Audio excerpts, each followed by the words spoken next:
Remember how we're gonna have intros in the podcast? Yeah, but why do I have to do the intros? Like, it's your channel. I'm too shy to do it, so I can't. But, like, at what point did I go from regular guest to co-host? Because I wasn't informed about any... I wasn't informed of any of this. It's in your non-existent contract. Yeah. It's like, you're my gourmet, I'm your moon presence. It's not a healthy relationship. And now you can't escape. You imply as if there was a healthy relationship at the beginning of this. Oh. Okay. Oh. My boyfriend is throwing shade at you, Richie. Yeah?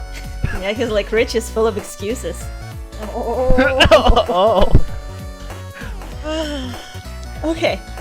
Okay, we won't do an official intro. No, we can do an official... We'll make this the intro.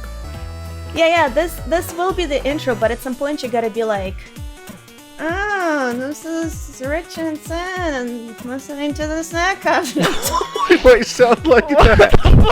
Hello. Welcome. It's so good to see all of you. And our special guest is Lokey. Special guest. This is me being shy, okay? I can't. If this is your shy, I want to see your freaking, what is it, extrovert?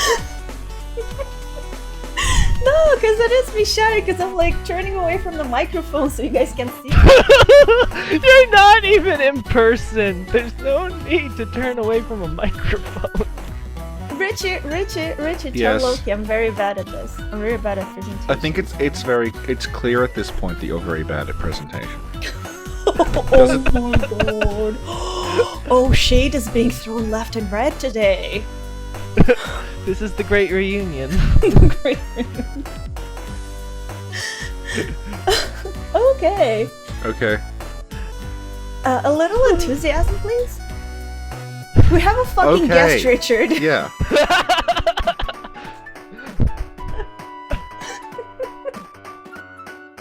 It's a good intro.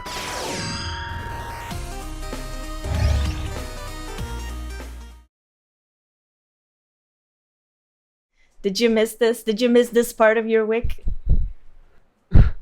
Well, I was editing footage for the whole time anyway. What was that? Oh my. Was that Corvo? Oh my. Yeah, it's Corvo throwing bottles at me.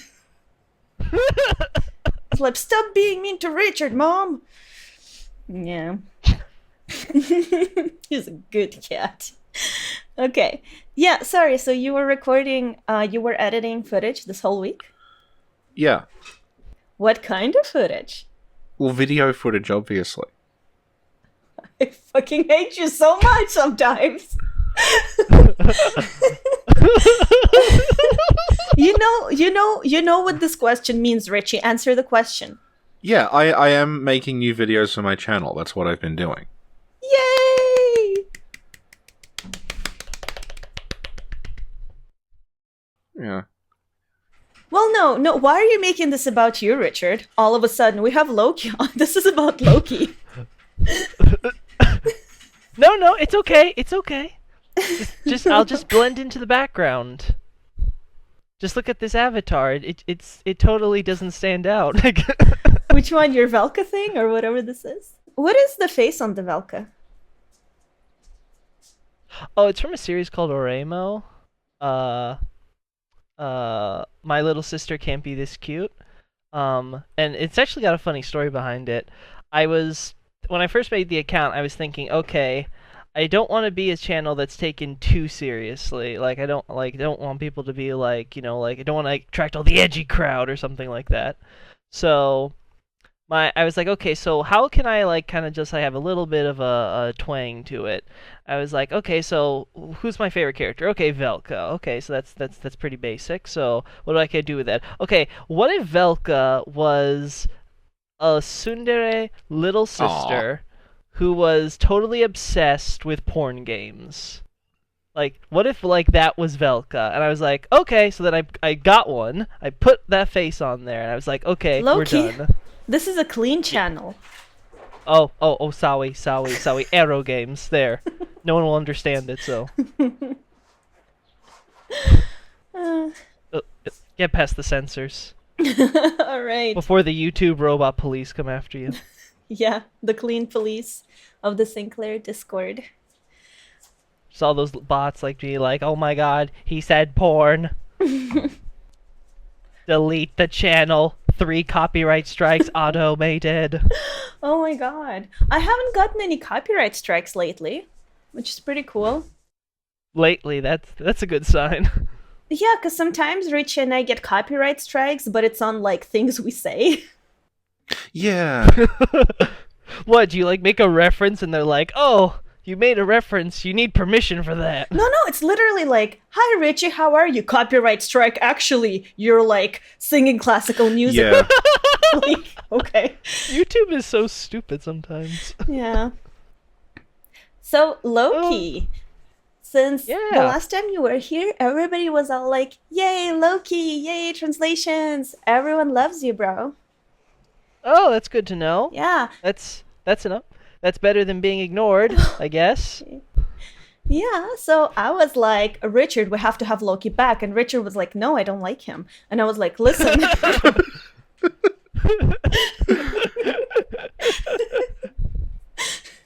No. And so you're back with more translations. Yay! And we got people asking the questions first now, so yay. Okay. So do you guys want to start? Start what? I'm awkward and shy. Wait, it's because you see Richard asked me to do the intro and I'm still not over it. I'm like sweating. You'll never live this down. There's like buckets of sweat right next to you at your seat. Like I'm not even joking. Like, look at my palms, Richard. Look at them. Are you holding them up to the microphone? Well, to the monitor, because that's where your avatars are. So Okay. I'm showing your avatars my palms. Okay. Yeah. Well, let's get straight into it as far as the topic is, because I think the first 2 questions they're kind of related, and they can kind of be like amalgamated into one giant answer. So I think that's a good one to start on. Mm-hmm. So that's the silly questions. Yes. Okay. Yep. So Princess Shook asked, Richard, do you want to read it? I'm bad at reading. What are the in-universe implications of fire warping? I assumed it was a gameplay mechanic, but Frida tells you to do it to get out of the painting. Given that we never see another way out of the painted world of Ariandel, are NPCs capable of doing it?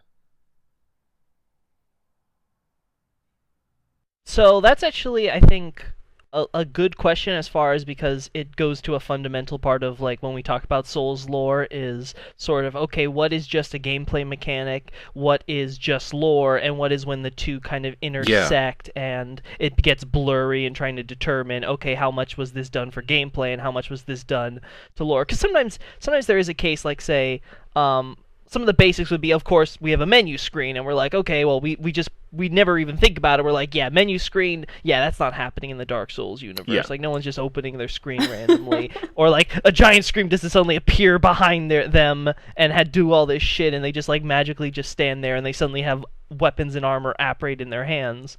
But, like, we kind of live with that idea that there's a segregation, and sometimes they mingle, but we don't think about it. But when we discuss the lore aspect, it's important, because a lot of times we get into these questions of, okay, is fire warping just sort of that gameplay mechanic so we can get around places faster, and it really isn't relevant, or is it actually something that exists in the lore? And my conclusion is, it is something that does exist in the lore, but the way it's been implemented has always been, at least in Dark Souls 1, it was something that was sort of a bit arbitrary. Yeah.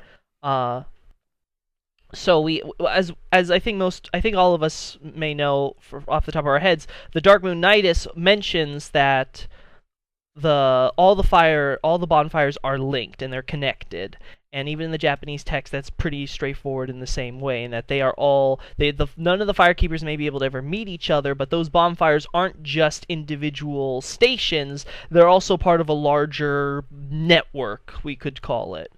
And that network is then how we are able to go through. And in Dark Souls 1, we acquire the Lord Vessel, and then we're allowed to get the ability to warp, and then we're allowed to warp around. Yeah. My perspective on that is that I believe that lore-wise, it's closer to how it's done in 2 or 3, and we would be able to warp around anywhere, but obviously because of the way Dark Souls 1 was designed, the idea you explore on your own, I believe that they purposefully just threw it in after you get the Lord Vessel as an arbitrary requirement, because that's when it becomes necessary, because there's some boss arenas you can't get out of once you enter without being able to warp, and 2, because things begin stretching out so far in the map now that it just becomes really, really inconvenient to not have that type of fast travel. So for my answer to that would then be, okay, so why is it that we can warp in the first place? And the idea is because the idea of warping is basically teleportation. So it's like, okay, so we're moving through spaces in extremely quick, short amounts of time. And that connects into the general idea of fire and light, because when the universe first existed, there was just existence and non-existence. We had rock and fog. And then fire put existence in context, because now there was no longer it just was, it was being, and it continued and it changed. So by its inception, fire created time, because now there was space in progression. And that's time is of course how we measure that progression. So then but of course, as we understand it in our own reality, that time and space are interconnected to some degree. You of course, because space has to progress, therefore it has time, and therefore vice versa. If there is time, there is some space that is progressing. So there becomes this interesting link that happens, and it's not just light, it also is true for the dark.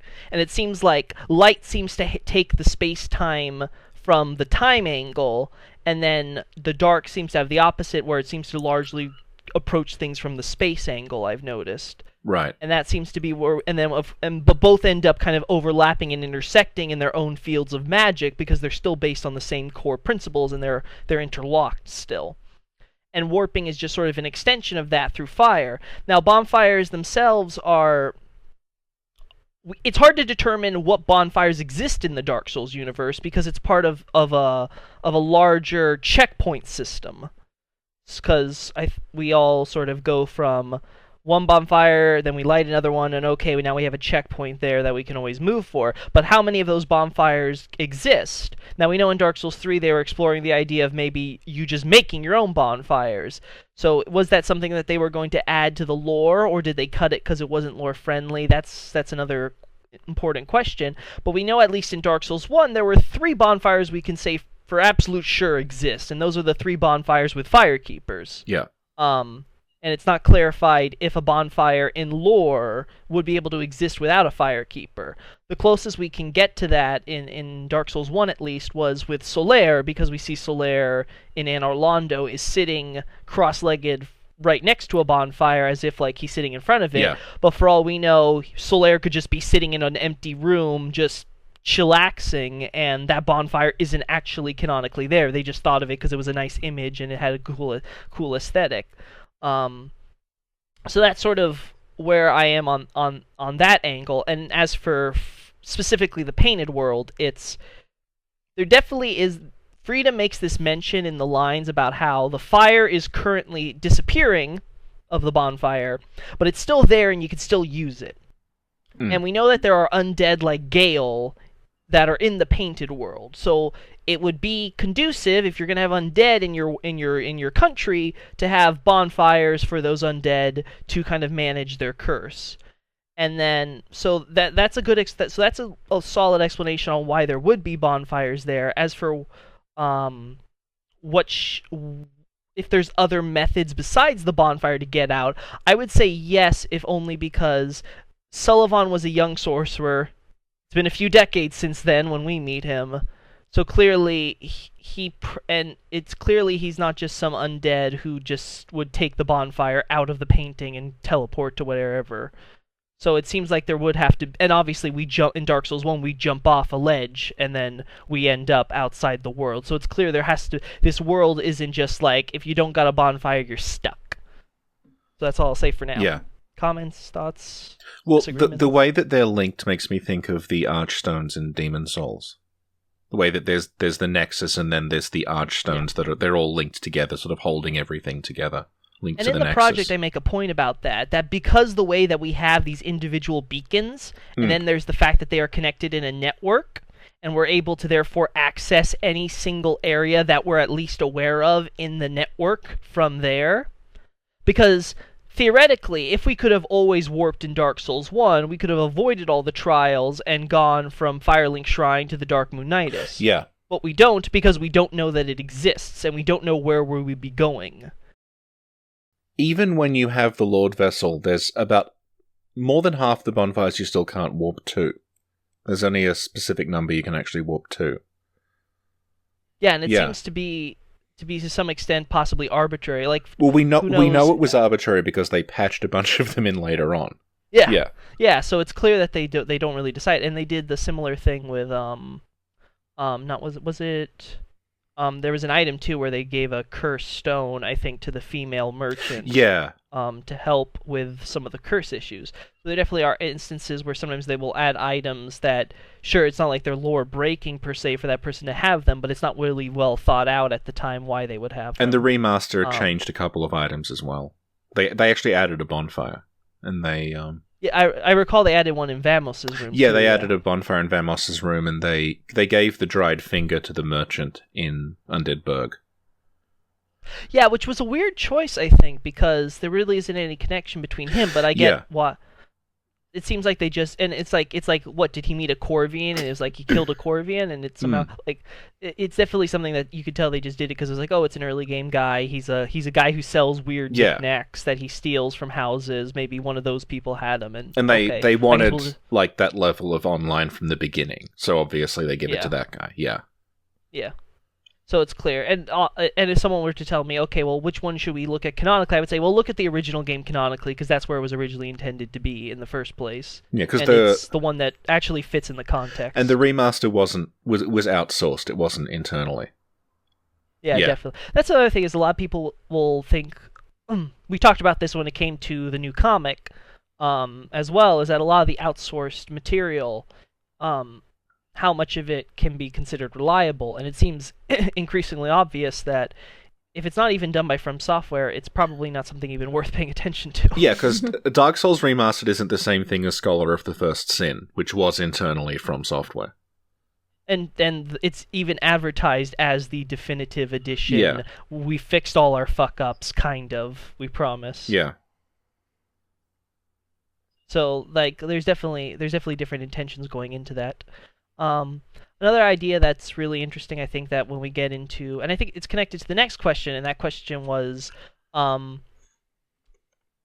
me see. The Dark Sign and Bonfires. Between the Dark Sign and the Bonfires. Yeah. What's the connection between the Dark Sign and Bonfires? Why does it teleport us back to the last bonfire rested at? The only I can think of is the flaming ring around the gaping hole, possibly the pus of man. Remember, we lost all souls for traveling back. Are we reborn? If yes, how? This could only possibly work if our main character is in fact an accumulation of dead people, but this seems only, if at all, to be possible for the Ashen One. And they talk about a theory. So for just that portion, there's the talk about, okay, so what's the relationship between the Dark Sign and the Bonfires and us teleporting back to the bonfire when we die?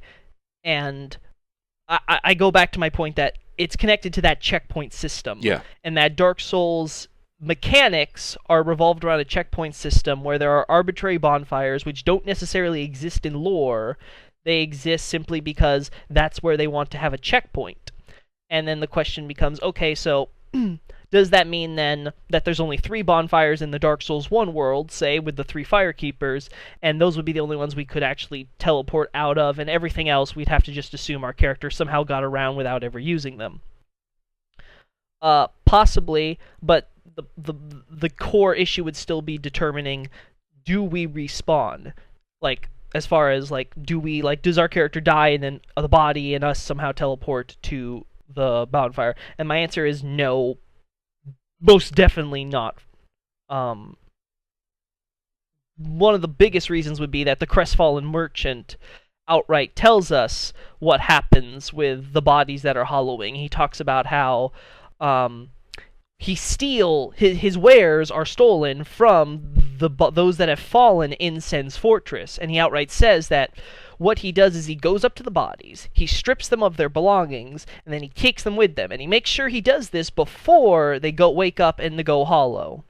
So what we're having here is that most fans just assume, okay, whenever I die, I just everything respawns, everything resets, and then I get to go through it again. And no, that's not how it is canonically. Canonically, our character may not even necessarily die that much at all in Dark Souls 1 in the way that it's done, because from Sen's fortress, let's say, we died from against the Snake Men. Well, what are the Snake Men doing? Well, the Snake Men are supposed to drag us into cages and lock us up, and then later they'll take us over to Seathe's archives, because then they'll lock us in the prison and we'll be used for his experiments. That's the whole system they've got set up there. That's what happened with Logan, with either he ran out of energy or something to that effect, and then he's put in another cage. And then that's what's happened to a lot of those they've died and they've ended up becoming hollows. They don't go back to a bonfire. And the thing is that if we assume respawning is a canonical aspect of the game,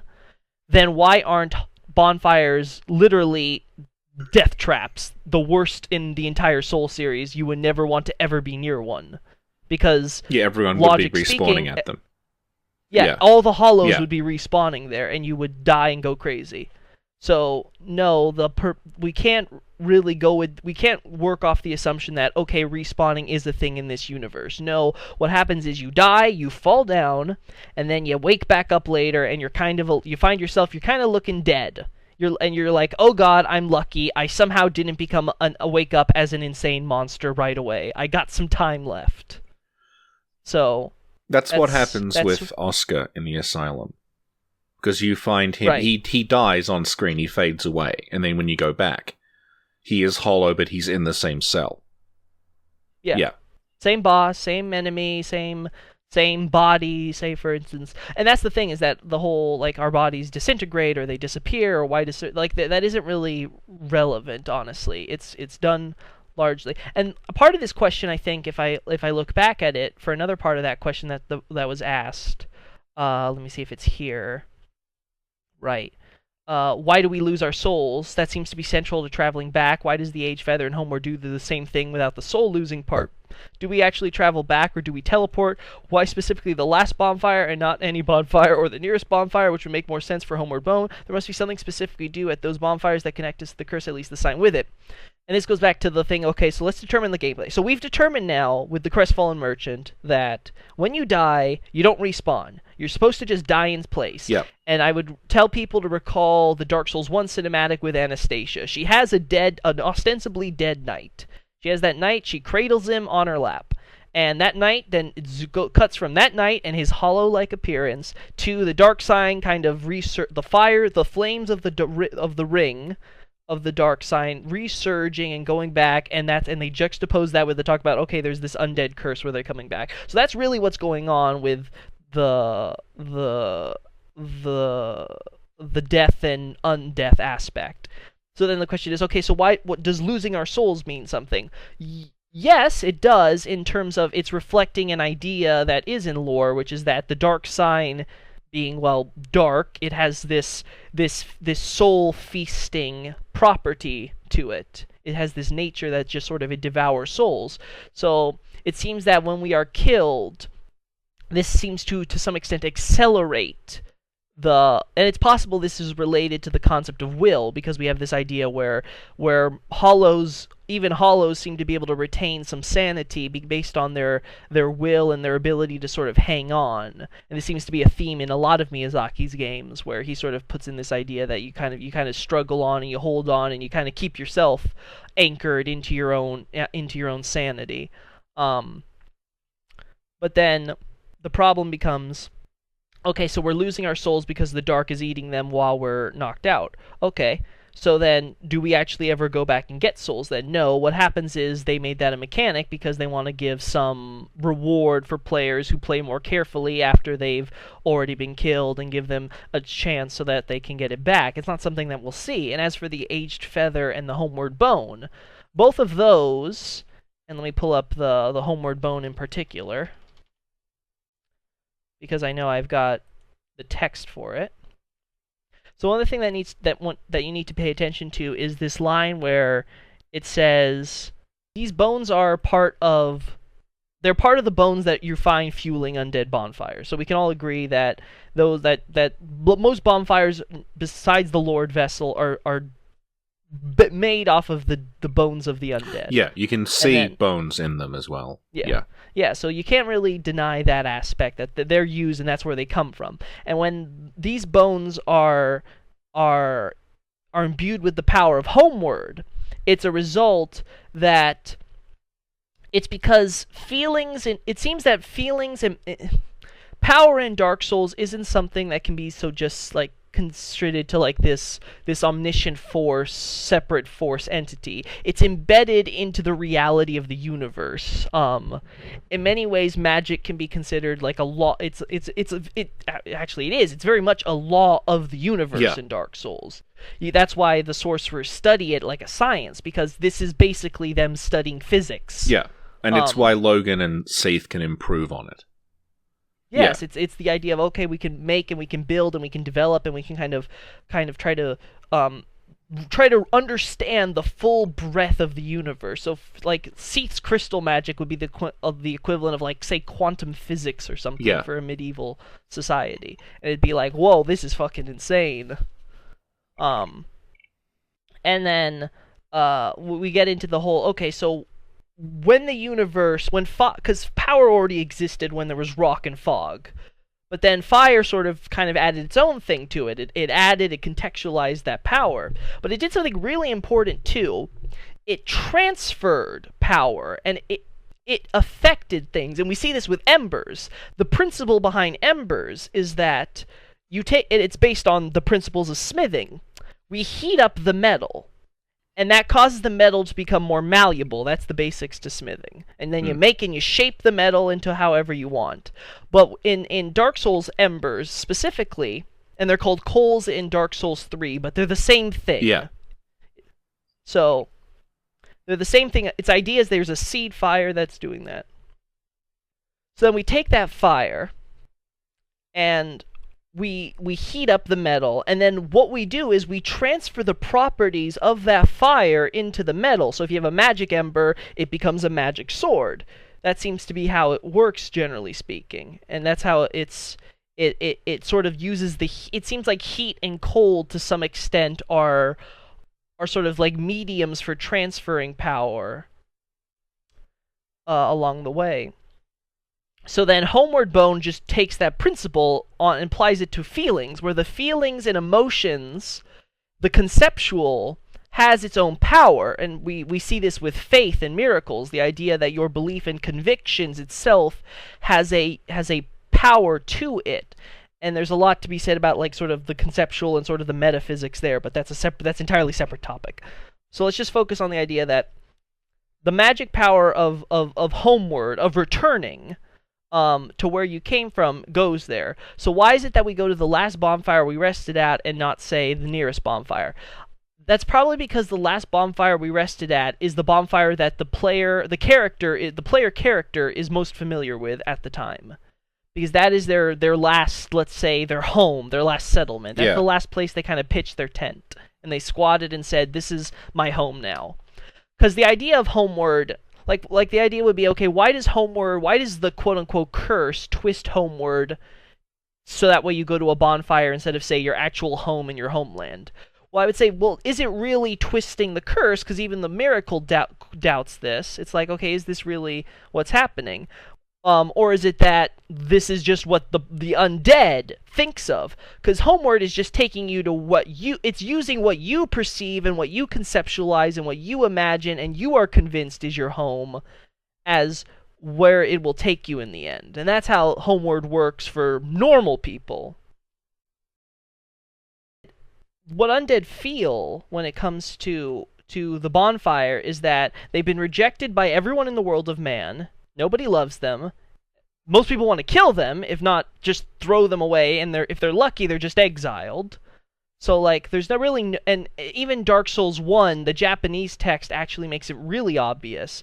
A lot of the early keys and items like that, there's actually this recurring theme where it says, why are you going forward? Like, why are you pressing onward through this undead asylum? Like, why are you bothering to leave your cell? There is nothing for you out there. Now, eventually we find something, because then Oscar dies and he passes on our mission. And Oscar gave us freedom. He's the only person we've had a connection to since we've been exiled and thrown into this prison. So he's sort of the only thing we have an emotional tie to. But the same theme is running into the Homeward Bone of that everyone has rejected you, you have nowhere really to go, so the bonfire is your only place to really consider your home anymore, so that's why that works. It's the same concept with the aged feather, because as Shanalot, or as it says in the actual feather for Shanalot, is that, let me bring it up.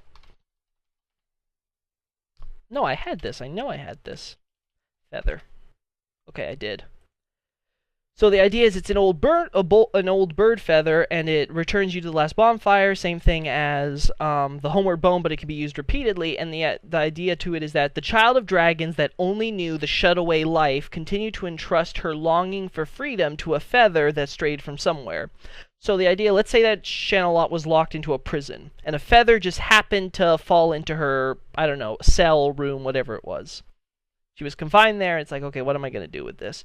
She wanted freedom. She wanted to have that world outside and be a bird who could just spread her wings and sort of just fly away and enjoy her life of freedom.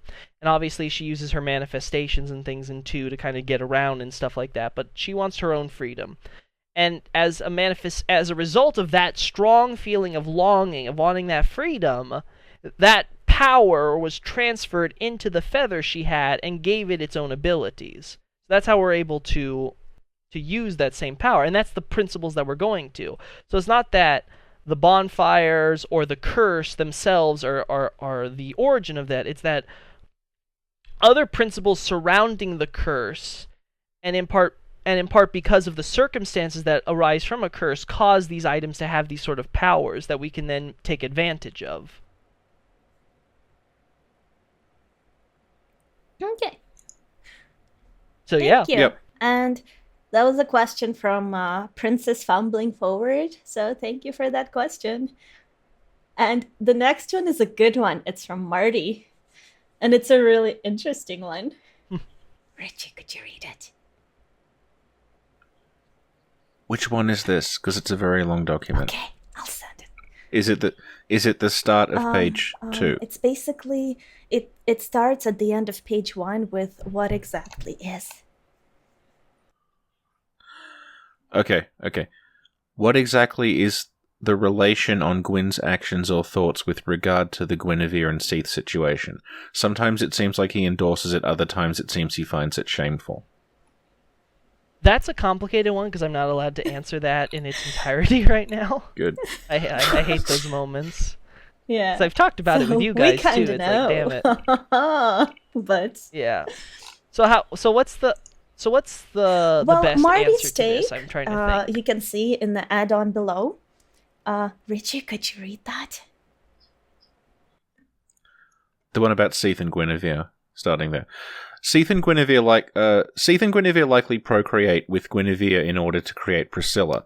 Consent possibly not being involved knowing Seathe. Such results in Priscilla getting captured and brought to the undead asylum, presumably by Gwyn. Seathe remains a duke and remains not executed despite such a controversy. Seathe's daughter Shira is given a position in the Anor Londo government despite her likely being the result of experimentation. Gwyn presumably imprisons Priscilla and proceeds to continue the hunt for dragons even during the Age of Fire, showing a continued disdain for them. Knowing that he dislikes dragons, an excuse for not killing the baby is that she is of royalty. Although, what about punishing Seathe for such a crime? Well, there's a few problematic inlaid assumptions there that are like the asker is half right in that there are two. Gwyn has had two different behaviors concerning Seathe. The problem is he attributes them to the same source, and that's the issue.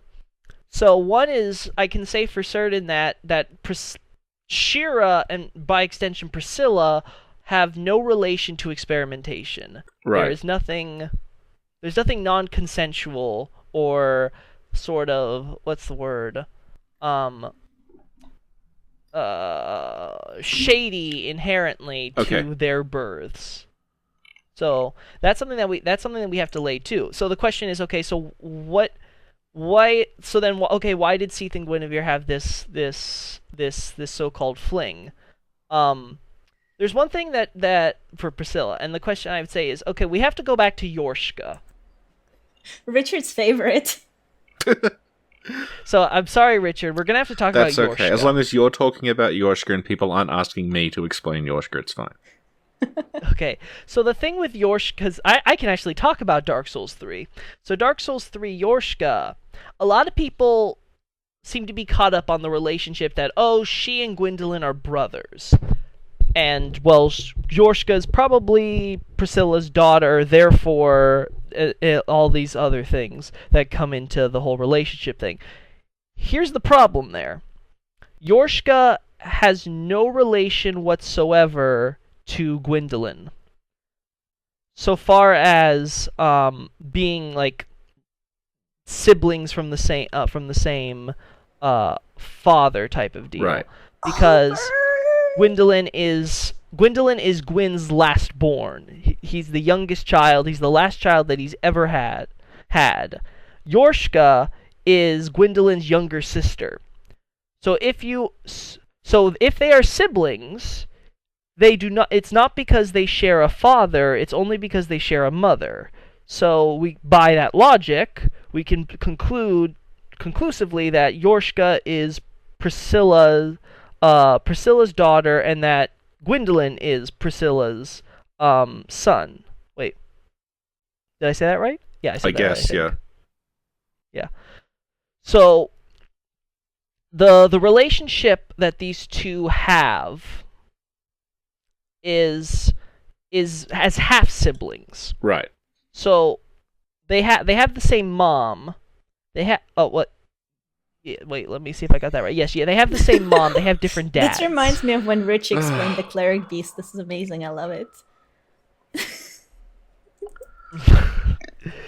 So what I would say to you is that I ask that you go back and you think about the lineage question that you asked with Priscilla and Yorshka and Shira, because that's, how do you say, it's very important that you think about them as just being a fucked up family with scandals, but not the way you're thinking it, and that's going to answer a lot more questions as far than what I could tell you straight up right now. So just to ask you, Richie and I have been thinking for a while that Chira is Seathe's daughter, so we're on the right track, right? Yeah, for me, I don't think there's much doubt. One of the most important thing I think people have picked up on in the English community is that there's this interesting relationship. It's a little more obvious in the Japanese version. Let me pick up the line. It's from Shira. It's when she's talking about her relationship to her dad. What is it? She calls herself Daughter of the Duke, I believe it was. Yeah. Midear. Here it is. I'll send you guys the line now. So this is what we've got here. So in the original, we've got this: I've searched for thee, dark-stricken creature. I am Shira, daughter of the Duke, descendant of gods, and trusted friend of Meteor. At once I am the honor of the gods, the glory of fire, and the fear of the dark. Thou shalt not go unpunished for thy treachery, thy profanity, and thy shameless yearning. And in the Japanese, it says, I've searched for you, dark, close human. So you are human, who is, of course, close to the dark, and that's been something we can discuss. That's not really in doubt. I am descendant of a god and daughter of a duke, Shira. So, and then then she, as a pause, and then she says, and then Midir's friend. And then afterwards, she then correlates what she just said. So she's a descendant of God. What does she correlate that to? She is the pride of the gods. Okay, that makes sense. If you are kind of part of their lineage, you have that kind of noble, honorable pride. So then you say, you're the daughter of the Duke. I am the dignity of fire. Okay, so that goes into, so Siethe is an honored Duke of the gods, and he is part of their society that is, of course, all built on fire, and the gods themselves are basically beings of fire as far as where they draw their power from. So that, again, that perfectly... And then finally we get to he's Midir's friend, so therefore she's the fear of the dark, because, hey, I know a guy, and he's gonna eat you. That's essentially what she's saying. I know a guy. And then she closes that sentence off by saying, "It is all within me." So she's basically saying that my lineage and my associations, more like it, and that ties into her lineage, all make me this thing that is going to be something that I cannot forgive you for your sacrilegious, irreverent behavior and terrible, terrible, dark, blah blah blah. You're evil. You know what that reminds me of? When Sailor Moon is about to kick someone's butt, she has this whole speech that she says. Yeah. Shira just wanted to be a Sailor Scout, that's all. Is she, though? Well, she's a magical girl, isn't she? I mean, she's got, lightning arrows, so... Yeah. Oh, she does have this thing on her, the crown from the Man-Eater Shell or Man-Eater Pearl. Like Sailor Moon. Right. Yeah. Yeah, that's a... yeah, so it all ties together. She's just like the M-rated Sailor Scout. The what? The M-rated Sailor... Oh, wait, do you guys have that? Sorry, American rating system, I guess. My bad. I forget. I'm with foreigners. No, we have M here. Oh, you have M in Australia? Yeah. Okay. You have what? M. Rated M for mature. Oh, yeah. It would be the equivalent of PG-13. Yeah. To the point where, we get, Star Wars movies that are M here, so technically children aren't supposed to see them. What? Because we don't have PG-13, we just go PG-M. Wow, like the new Star Wars? Yeah.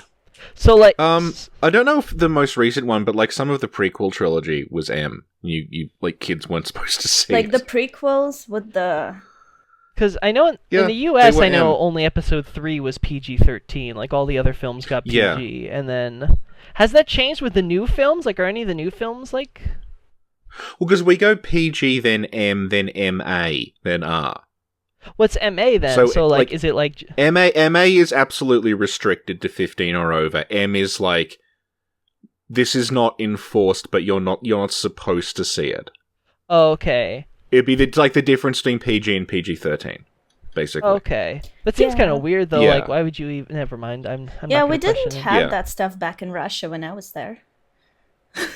it. So we were watching whatever we wanted. Apparently, my dad, when I was little, a baby or whatever, my dad would watch scary movies like Alien and I guess Freddy Krueger, but he'd be too scared to watch alone. So he'd be like, "I'd have you next to me, like my baby watching a scary movie with me because I'm too scared." Aww. That explains a lot. Yeah, it does.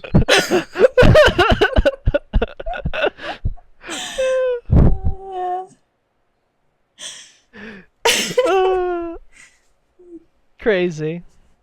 Crazy Russians.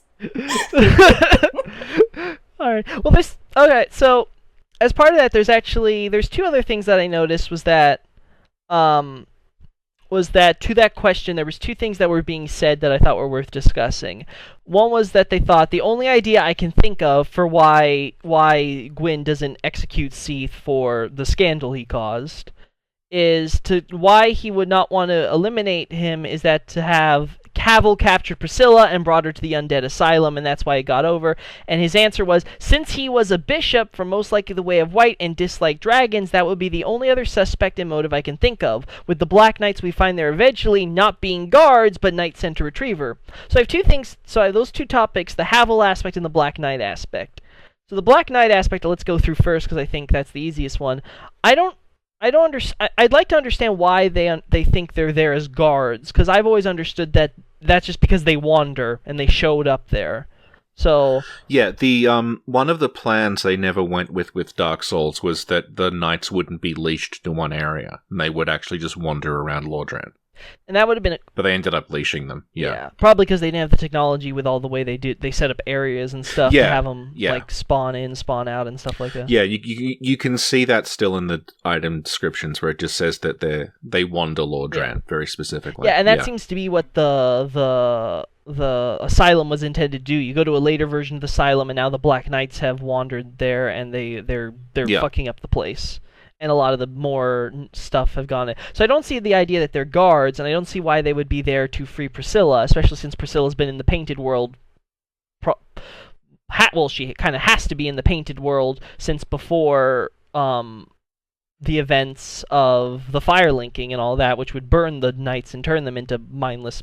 So I don't really understand that motivation. Then the other aspect is the Havel one, because I've talked to this with both of you before. Yeah, the Havel. Yeah. So Havel the thing. situation. So for those that haven't seen my podcast with Don't Give Up Skeletons on that, or seen my Reddit post on the subject, Havel is not a bishop.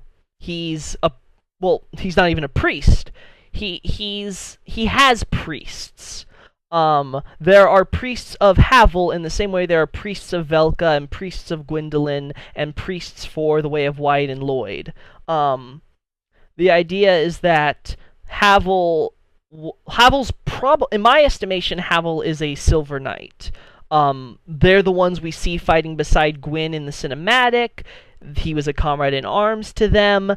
We later learn even more that he's associated with characters such as Leto, a Silver Knight. So it seems to me, and there's really nothing there to substantiate the idea that he's say a priest of the Way of White, or even human. And I go over that more detail in the post, but the general gist would be that we don't ever meet Havel. We always meet warriors of Havel. And there were warriors of Havel who worshipped Havel and imitated his weapons and armor and rings, and they wear that. And then there are priests of Havel who imitated his miracles, because, well, he imparted them to them, and they were these very fervent devotees who then taught it. Now, what the Way of White did, and this will segue into another topic I'd like to discuss, and that's the Way of White took the Havel miracles, and then they simplified them, and this was completely cut out of the English localization, and this really pissed me off. It really did, because it's a kind of important to understand it, is that Way of White, it's the same thing with, what's it called, like Great Heal, and then there's like Great Heal, like, I don't know, like Great Heal Excerpt. Yeah, Excerpt. The idea, it's the same concept there. The Way of White takes these big, complicated miracles that require you to have a lot of faith, and you gotta really memorize these super long stories. And that's obviously only something that really good, high-ranking, really devoted priests can do, unless you're Petrus, because Petrus is an asshole, and he can't do anything. But what happens is, the Way of White was like, okay, well, no one can use these things except our elites. That's kind of a problem, because, we're supposed to be healing the sick and helping and doing all that. Okay, let's simplify this great heal miracle, only known by these super high-ranking priests and bishops or whatever, and then we'll distribute that to the people. And then that's what they did with the heal. So they did the same thing with Havel's Great Magic Barrier. And the reason was, and this is echoed again in 3, is because they were in a circumstance where it was necessitated for them to, spread it among the masses of their warriors. So every common warrior had to be able to use some sort of magic protection spell. And it was like, okay, this isn't going to be as good as, say, Havel's Great Magic Barrier that his priests use, but it's going to be good enough. And we see that the warriors of Havel, there's that warrior of Havel who had a friend who locked him up when he hollowed in the tower. And I've talked about that in that scenario. And that friend seems to be the blacksmith who has the key to, because, he locked him up. Yeah, and it's a divine blacksmith specifically. Yeah, so it's part of it's a blacksmith for the Way of White. So it seems there's some association between, let's say, the cult of Havel and, say, the Way of White as the established church under Lloyd's authority.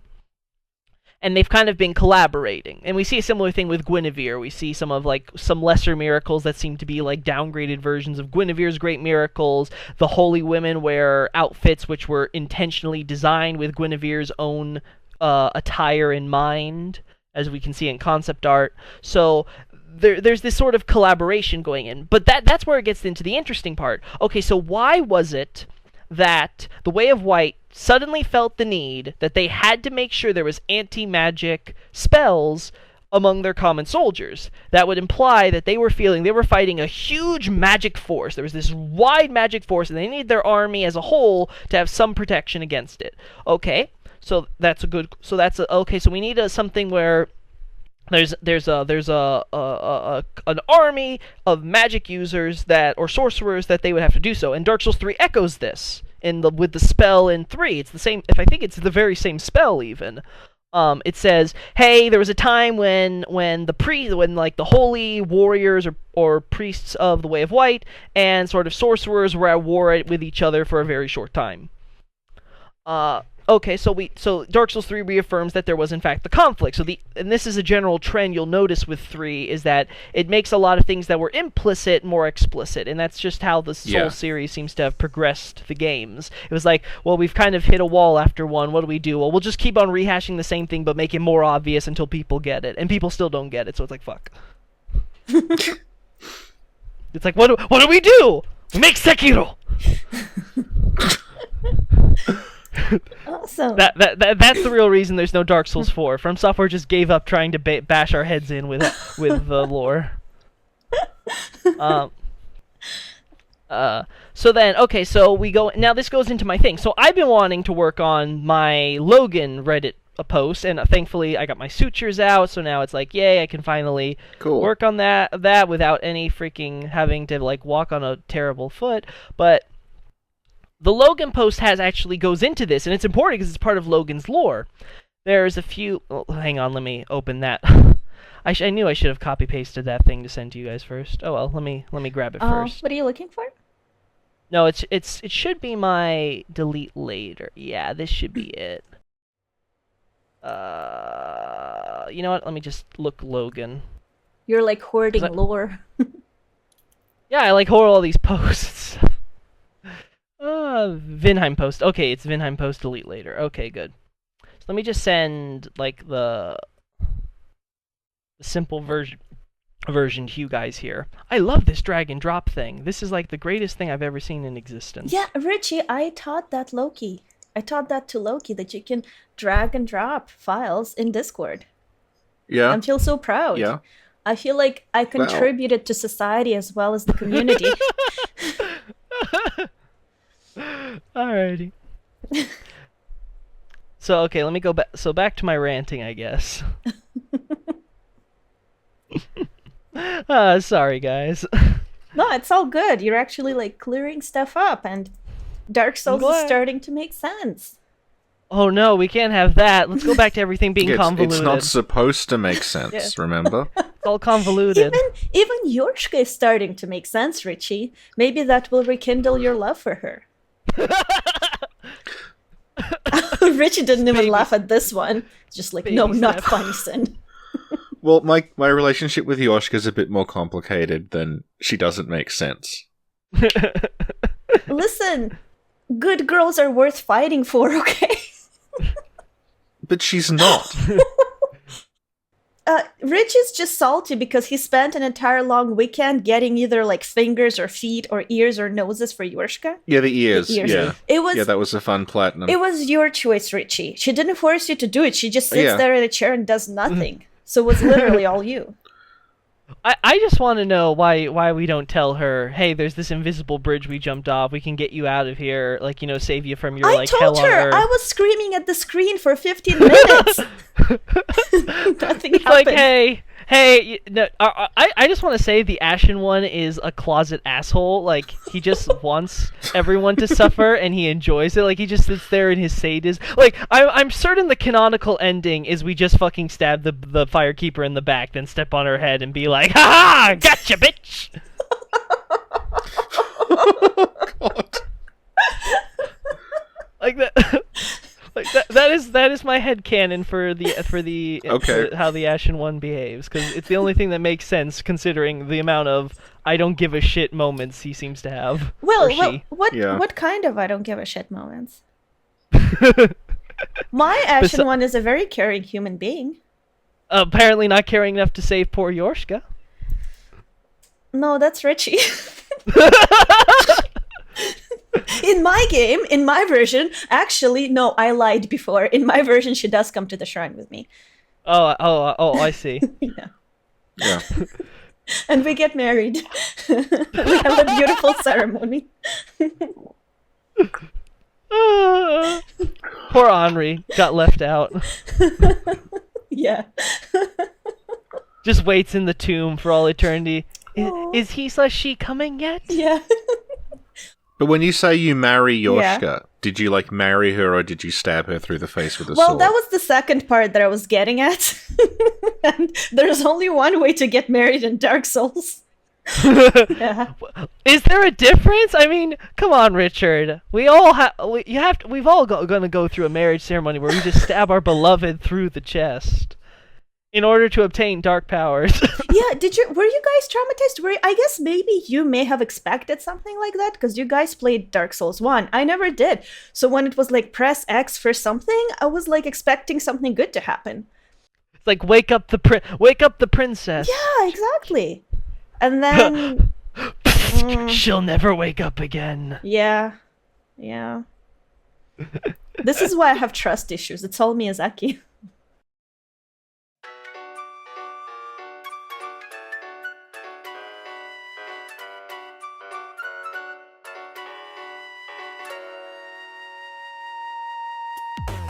Because we recorded a 2.5-hour podcast with Lokey about translations. We did. Yeah, and your suggestion to separate it into 3 parts was really good, so I did it. Yeah, okay. But that means we only have one intro for part 1 and one outro for part 3. So we're missing intros and outros in between. Okay. So we gotta do them. Why don't you do them? I'm shy. I knew you. I'm shy. Fuck you, bitch! I control your life. I'm shy. So one outro that we need is I need you to say, this. This was episode 3 of the Snack Covenant, and part 1 of 3 of Dark Souls translations with Lokey. Part 2 is coming up, and Lokey is going to talk about Logan, the Dragon School, and a couple of other things. For this episode, the code word. For this episode, the code word Lokey. Okay, can you now read it in a way that it doesn't sound like you read it? This was episode 3 of the Snack Covenant. This was episode 3 of the Snack Covenant.